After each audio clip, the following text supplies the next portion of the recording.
My name is Riri Dawson, and at 32, I had spent 7 years building the financial reporting infrastructure at Fullmetal Technologies from scratch. Every metric, every dashboard, every automated reconciliation process that fed into our quarterly board presentations ran through systems I had designed, coded, and maintained. The company had grown from 200 employees to over 3,000 during my tenure, and the complexity of our financial operations had grown exponentially alongside it. I wasn't just the senior financial systems analyst. I was the only person who truly understood how our numbers moved from raw transactional data through 17 different validation layers before landing in executive presentations. Victoria Langford arrived as our new Vice President of Finance on a Tuesday morning in September. She came from a competitor, brought in at a significant salary increase over her predecessor, and she made it clear from her first all-hands meeting that she intended to modernize our approach to financial reporting. She used words like streamline and optimize and eliminate redundancies. She smiled often. She made eye contact with everyone except me. The exclusion started small. I wasn't invited to her first leadership sync. My manager, Dennis, assured me it was just an introductory meeting for directors and above, nothing technical, nothing that required my input. Then I wasn't included in the email chain discussing the upcoming quarterly review timeline. Then my calendar invite to the monthly financial planning session was quietly removed and replaced with a note that said the meeting had been restructured for strategic personnel only. I could have raised concerns. I could have scheduled a one-on-one with Victoria to establish my role and value. Instead, I documented everything. I saved every email, every declined meeting invitation, every communication that bypassed me entirely. I had learned long ago that the people who underestimate you most severely are the ones who give you the greatest advantage. The board meeting was scheduled for the first Thursday in October. It was our most important quarterly review of the year, the one where we presented third-quarter results and outlined our strategy for closing out the fiscal year strong. The presentation needed to be flawless. The numbers needed to tell a story of controlled growth, managed expenses, and strategic positioning for the next phase of expansion. Our CEO, Frank Whitmore, had spent 3 months preparing the board for a significant capital raise, and this presentation would either open or close that door. 2 weeks before the board meeting, Victoria called an emergency session with the executive team. I wasn't invited, but Dennis filled me in afterward over coffee in the small kitchen on the 4th floor. Victoria had decided that our current reporting framework was too complex, too difficult for board members to parse quickly. She wanted something cleaner, simpler, more visual. She had brought in her former analyst from her previous company, a young man named Colin who apparently had a gift for making financial data accessible to non-financial audiences. She thinks Colin can take your quarterly model and simplify it, Dennis said carefully, stirring sugar into his coffee without looking at me. Make it more board-friendly. Did she ask Colin if he understands the model architecture? I asked. Dennis cleared his throat. She said, and I'm quoting here, that Colin understands the numbers better than you do. That your approach is too technical, too in the weeds, and that sometimes fresh eyes see things that insiders miss. I took a long sip of my own coffee, feeling the bitter heat spread through my chest. When does Colin need access to the systems? She wants him to have full administrative access by tomorrow morning. She's asking IT to provision him with the same permissions you have. I nodded slowly. That's fine. I'll send him documentation on the data flows.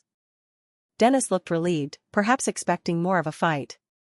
I think Victoria just wants to make her mark, you know? Show the board she's bringing new energy to the department. It's not personal.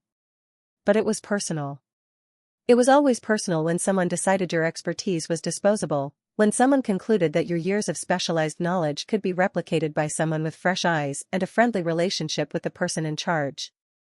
I spent that evening at home in my apartment, sitting on my couch with my laptop open and a glass of wine within reach. I pulled up the access logs for our financial systems, reviewing the architecture I had built over 7 years. The reporting framework wasn't just a spreadsheet model or a simple database.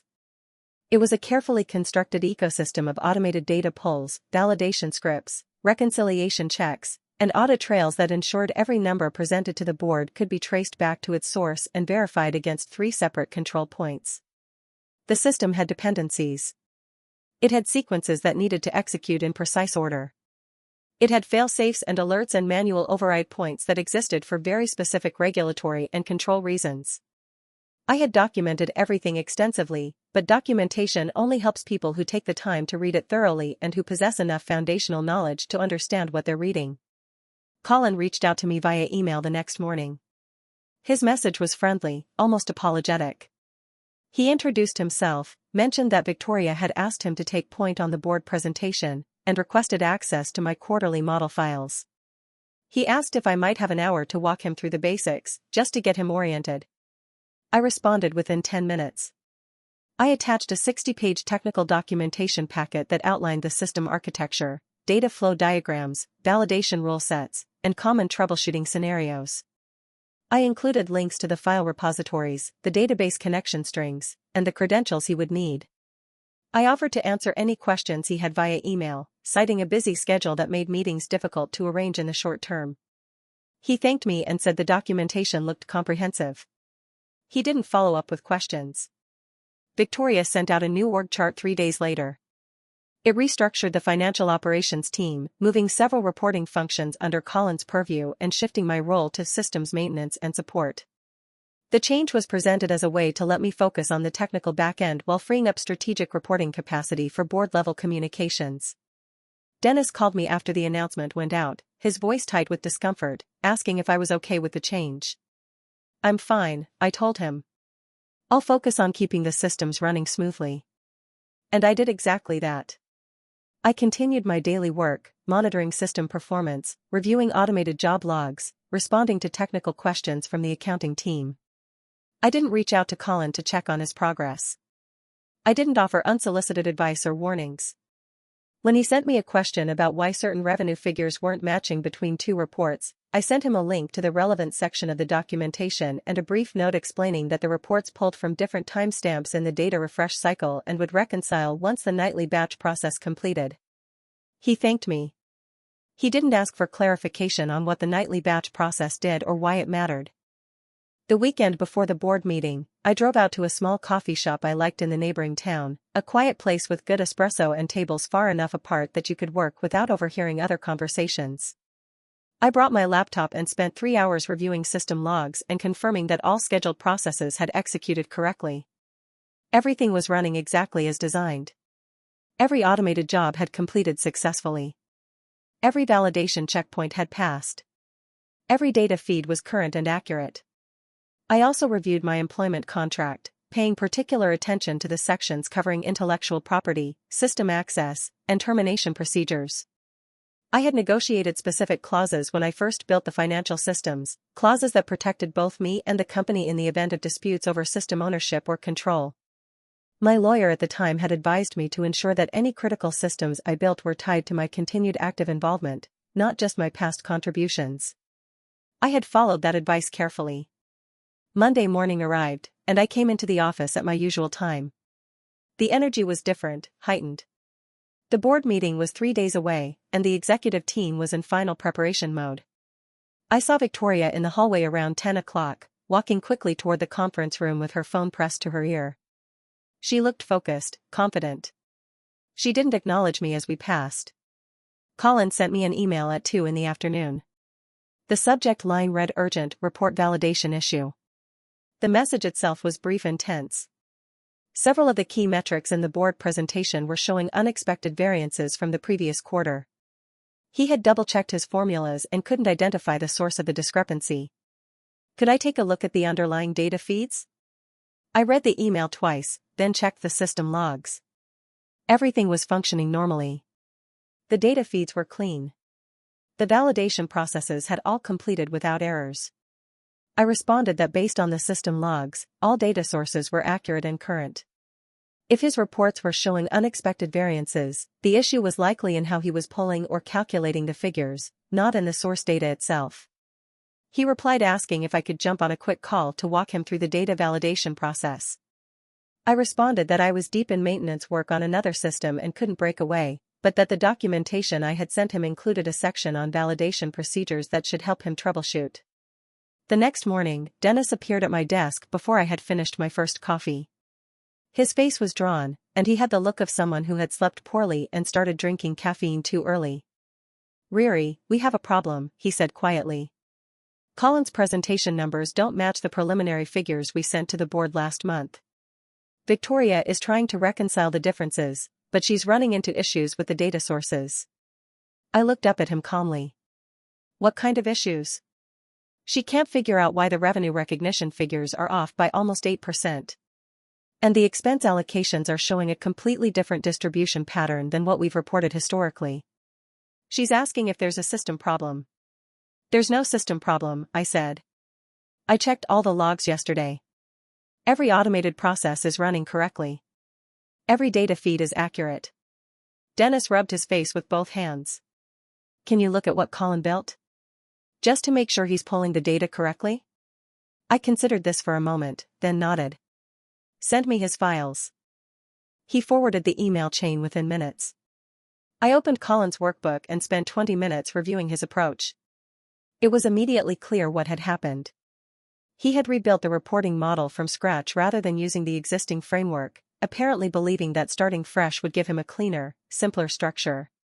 In doing so, he had bypassed several critical validation layers and had pulled data from staging tables instead of the final verified tables that went through our reconciliation processes. He had also misunderstood the timing of our revenue recognition cycles, pulling figures that reflected cash received rather than revenue earned, which created significant discrepancies in our quarterly comparisons. The errors weren't small. They were fundamental misrepresentations of our financial position. If these numbers went to the board, they would trigger immediate questions about our controls, our accuracy, and our competence as a finance organization. In the worst case, they could derail the capital raise entirely and potentially trigger regulatory scrutiny about the reliability of our financial reporting. I drafted a detailed email to Dennis outlining the specific technical errors in Colin's model and the steps that would be required to correct them. Then I deleted it. I wrote a shorter version that simply noted that Colin's approach had diverged from our standard validation framework and would need to be rebuilt using the proper data sources. Then I deleted that one too. Instead, I sent a 3-sentence email. I've reviewed the files. The reporting model is pulling from incorrect data sources and bypassing required validation controls. Correcting this will require rebuilding the presentation using the standard framework. Dennis called me within 5 minutes. How long would it take to rebuild it? Using the existing framework I designed? 4 hours of focused work, I said. Building it from scratch the way Colin tried to do it, with proper controls? 3 to 4 days, minimum. There was a long pause. Victoria wants to meet with you. Can you come to the executive conference room? I glanced at my calendar. I have a system maintenance window scheduled this afternoon that I can't move. I can come up at 4:30. Another pause. This is urgent, Riri. The board meeting is Thursday morning. I understand, I said. 4:30 is the earliest I can break away without risking system stability. I heard him exhale slowly. Okay. 4:30. Don't be late. I wasn't late. I arrived at the executive conference room at exactly 4:30, carrying my laptop and a printed copy of my original system documentation. Victoria was there, along with Dennis, Colin, and our chief financial officer, Leonard Casterbridge. The tension in the room was immediately apparent. Colin looked exhausted, his laptop open in front of him with multiple spreadsheets visible. Victoria's jaw was tight, her hands folded on the table in front of her. Leonard spoke first, his voice measured and controlled. Riri, thank you for joining us. We have a significant problem with the board presentation, and we need your help resolving it quickly. I nodded but didn't sit down. I understand Colin's model has some data sourcing issues. Victoria's eyes flashed. It's not just data sourcing. Nothing reconciles. The numbers he's generated don't match any of our historical patterns, and we can't trace them back to verifiable sources. I need to understand what went wrong. I looked at Colin, who was staring at his laptop screen. Did you use the standard reporting framework I documented? He cleared his throat. I thought building a fresh model would be cleaner. More streamlined. Victoria wanted something simpler than your existing setup. The existing setup has 17 validation layers for regulatory compliance reasons, I said. Those layers exist because we operate in a highly regulated industry and our board includes members who will ask detailed questions about our controls.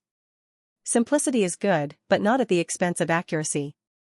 Victoria's voice was sharp. Why didn't you tell Colin this when he started? I met her gaze directly. I provided him with 60 pages of technical documentation that explained the system architecture and the reasons for each control point. I also offered to answer questions via email. He didn't ask. Leonard held up a hand. We're not here to assign blame. We're here to solve a problem. Riri, can you fix the presentation in time for Thursday's board meeting? I considered the question carefully, weighing my response. I can rebuild the board presentation using the proper framework and controls.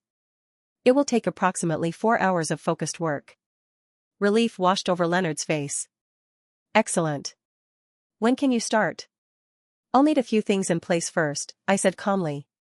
Full administrative access to all financial systems, which I currently have. Uninterrupted time to complete the work, which means no meetings or interruptions tomorrow. And a written acknowledgement from Victoria that the revised presentation will be built according to my technical specifications and framework, not simplified or modified by other team members before it goes to the board.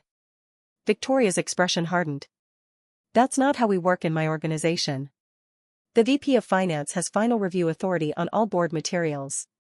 Of course, I agreed. You'll have full review authority on the content, the narrative, the strategic framing. But the underlying data model and validation framework need to remain intact for accuracy and compliance purposes. If those are modified, I can't guarantee the numbers will be correct. Leonard looked between us, clearly calculating. That seems reasonable, Victoria. Riri builds the technical foundation, you shape the strategic message. Victoria's lips pressed into a thin line. Fine. I'll send you a written confirmation of the arrangement. I nodded. One more thing. I'll need Colin to step back from the financial systems entirely. His current access levels could create conflicts in the data if we're both working in the same framework simultaneously. Colin looked up sharply. You want me locked out of the systems? Temporarily, I said. Once the board presentation is complete and validated, access can be restored. But for the next 48 hours, I need to ensure there are no conflicting inputs or changes that could compromise the rebuild. Victoria started to object, but Leonard cut her off. Done. I'll have IT adjust the access levels immediately. Riri, please start first thing tomorrow morning and keep me updated on your progress. I left the conference room at 4:53. I walked back to my desk, packed up my laptop, and drove home. I poured myself a glass of wine and sat on my balcony, watching the evening light fade over the city skyline. The air was cool, autumn settling in properly now, and I felt a strange calm settle over me.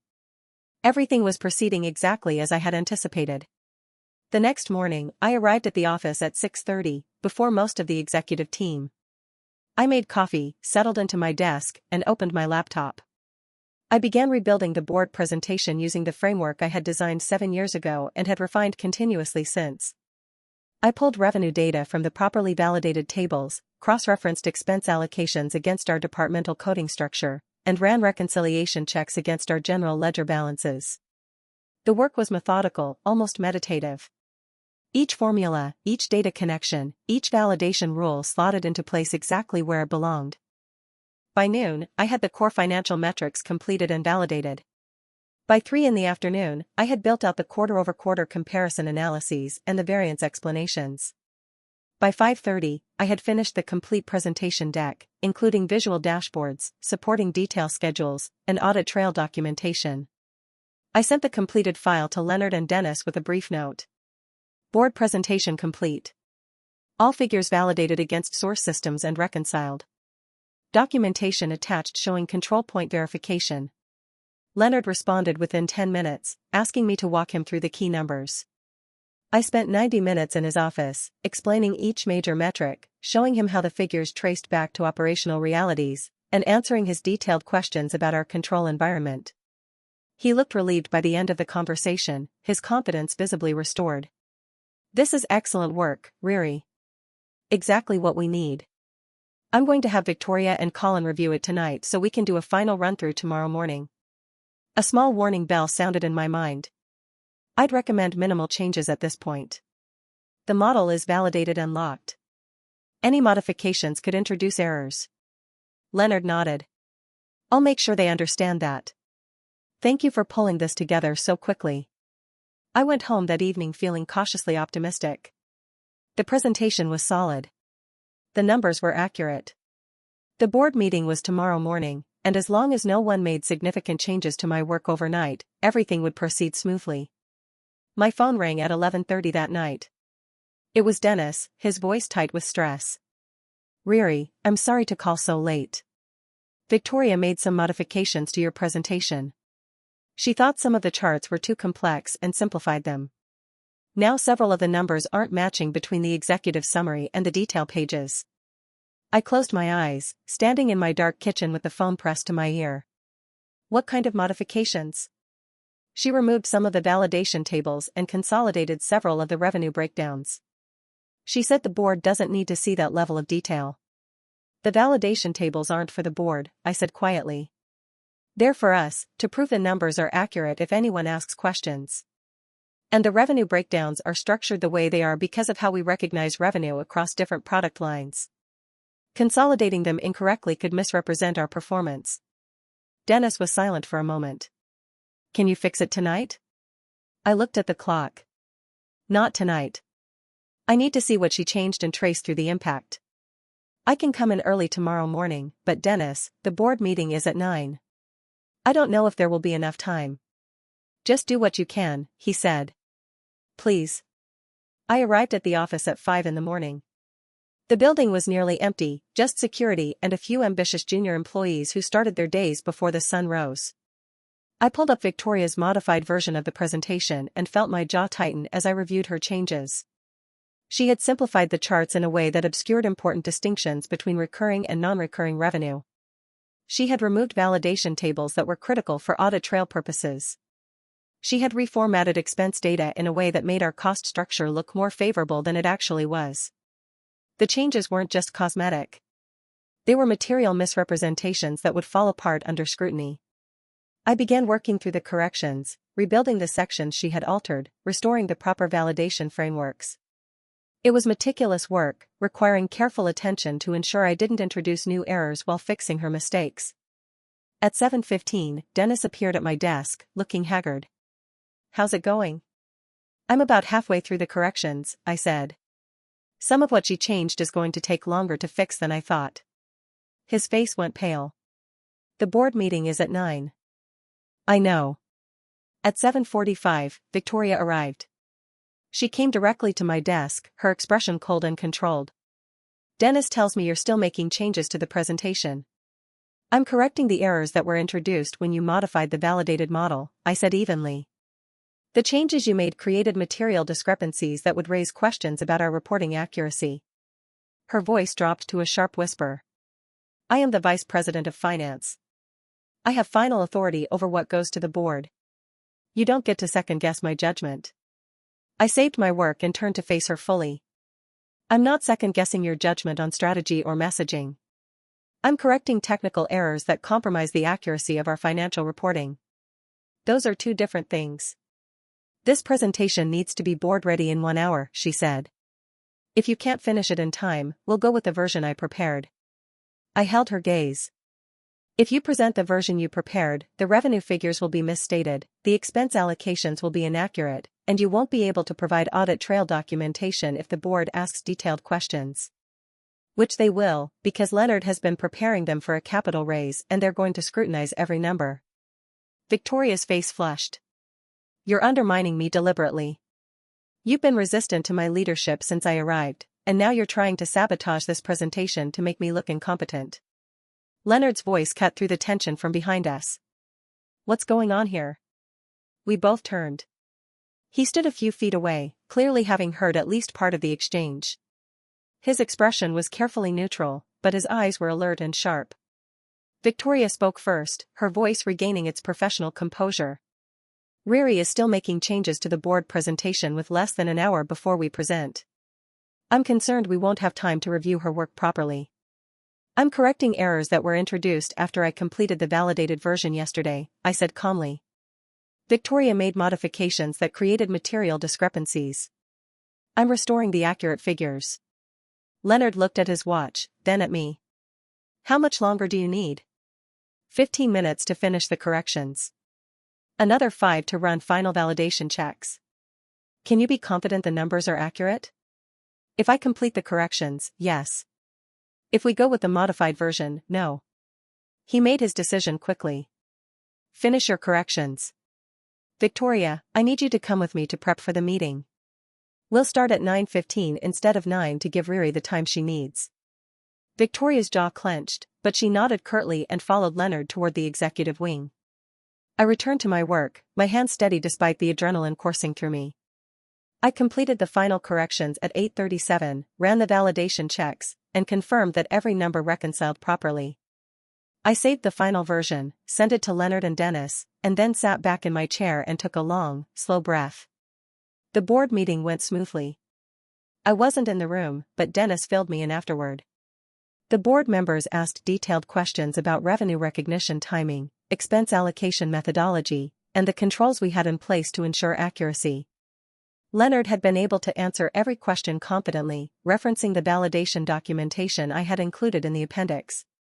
The capital raise discussion had proceeded exactly as planned, with the board expressing confidence in our financial controls and reporting accuracy. Victoria had been notably quiet during the detailed questioning. That afternoon, Leonard called me into his office. He looked tired but satisfied, his tie loosened and his jacket draped over his chair. That was a close call this morning, he said. Too close. I nodded but didn't speak. He leaned back in his chair. I need to understand something, Riri. Why didn't you flag these risks earlier? When Victoria first brought Colin in, when she started making changes to the reporting structure, why didn't you raise concerns? I did, I said quietly. I provided Colin with comprehensive documentation. I flagged data sourcing issues when he asked questions. I recommended minimal changes to the validated presentation. But I wasn't in a position of authority, and Victoria had made it clear she wanted to approach things differently. Leonard was quiet for a moment. Victoria told me this morning that you deliberately withheld information from Colin to make him fail. That you sabotaged his work to protect your own position. I felt something cold settle in my chest. That's not accurate. Every piece of information Colin needed was in the documentation I provided. Every question he asked, I answered. I didn't withhold anything. But you didn't proactively help him either, Leonard said. You didn't step in when you saw him going down the wrong path. He wasn't my report, I said carefully. Victoria had restructured the team to move me out of strategic reporting and into systems maintenance. I maintained the systems. I documented them thoroughly. I responded to questions. That was the role I was assigned. Leonard rubbed his temples. This is a mess. Victoria is talking about performance concerns, about whether you're a team player. But I've also been reviewing the documentation you provided Colin, and it's extraordinarily detailed. Everything he needed to know was in there. Yes, I said simply. So the real question is whether someone should need that level of documentation to do this work, or whether the systems are too complex. I met his eyes directly. The systems are complex because our business is complex and our regulatory environment is demanding. That complexity can't be simplified away without introducing material risks. The question isn't whether someone should need documentation. The question is whether they read it carefully and ask for clarification when they don't understand something. Leonard was silent for a long moment, his fingers drumming softly on his desk. I'm going to be direct with you, Riri. Victoria wants to terminate your employment. She believes you're a cultural problem and that your technical knowledge is creating dependency rather than organizational capability. The words hung in the air between us. I kept my face carefully neutral, though my heart rate had accelerated. However, Leonard continued, I'm not comfortable with that decision. What happened this week demonstrated that your systems knowledge is critical, and losing you right now would introduce significant risk to our operations. So I'm proposing an alternative arrangement. I waited. Leonard didn't hesitate. You'll report directly to me. Director of Financial Systems and Controls. You own the technical architecture and validation frameworks. Victoria keeps messaging and strategy.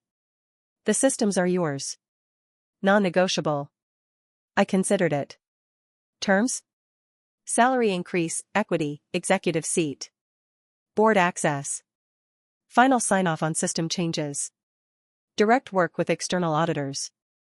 And Victoria? She works for me, he said flatly. This is about protecting critical dependencies. I accept, with one condition. A termination clause requiring 60 days notice and full knowledge transfer. Done. I returned to my desk and began the systems assessment he requested, though my thoughts lingered on Victoria's expression that morning. This wasn't over. Authority rarely settles quietly. I would need documentation, allies, and precision. Leonard announced my promotion company-wide the following week. The finance team's relief was immediate. My new office, corner, executive floor, signaled the shift more clearly than any title. The assessment was blunt: risks, gaps, dependencies, and a 3-year modernization roadmap. Leonard read all 40 pages and asked me to present it to the board. They approved Phase 1 without hesitation. Over the next months, I hired senior analysts, automated reporting, and rebuilt controls. The capital raise closed successfully, with the board citing our financial infrastructure as a confidence driver. Victoria left soon after.